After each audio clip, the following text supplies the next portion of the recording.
ভার্সিটির ত্রিপলি ডিপার্টমেন্টের কয়েকজন শিক্ষার্থী এসেছিল, 4 জন শিক্ষার্থী তারা ফুটপাতে দাঁড়িয়েছিল, তাদেরকে সত্য বলছে তারা সরছে সরবার, তারা বলছে ফুটপাতে ভাই ফুটপাতে তো দাঁড়ানোরই জায়গা, ফুটপাতে আপনারা দোকান দিচ্ছেন কেন? তখন ইনস্ট্যান্ট বলছে ফুটপাত চোদাস না যা, এই কথা যখন বলছে ভাই আপনি মুখের ভাষা খারাপ পান করতেছেন, ইনস্ট্যান্ট 6-7 জন মিলে তার গায়ে হাত তোলে, তার হাত পর্যন্ত ভেঙে গেছে, তাকে রাস্তায় ফেলে বন্ধ মারে, একজন নাক ফেটে দিচ্ছে, হাত ভেঙে গেছে, একজন ভার্সিটির গায়ে কিভাবে হাত তোলার সাহস পায় সব ফুটপাত দোকান?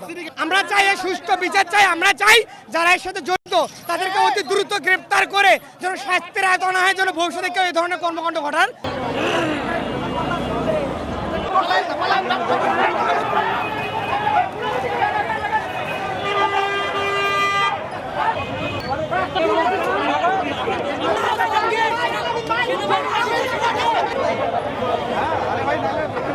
সেনাবাহিনীকে বলে আমরা স্টুডেন্ট, আমাদের জার্সি আছে, আমাদের আইডি কার্ড পকেটে আছে, কোনো কথা শুনে নাই। আমি রিক্সার ধাক্কা লাগে পড়ে গেছি, আর পেছন থেকে ওইভাবে মার শুরু করছে। হাতের অবস্থা দেখেন, পায়ের অবস্থা দেখেন।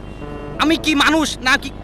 আমি তো এনে কোনো ঝামেলা করতে আসি নাই, আমি যে মীমাংসার জন্য আসছি। আমাদের স্যার আসছে, আমাদের বড় ভাইয়ের আসছে, ওখানে আসছি, আমাদের হয়ে মারছে কেন?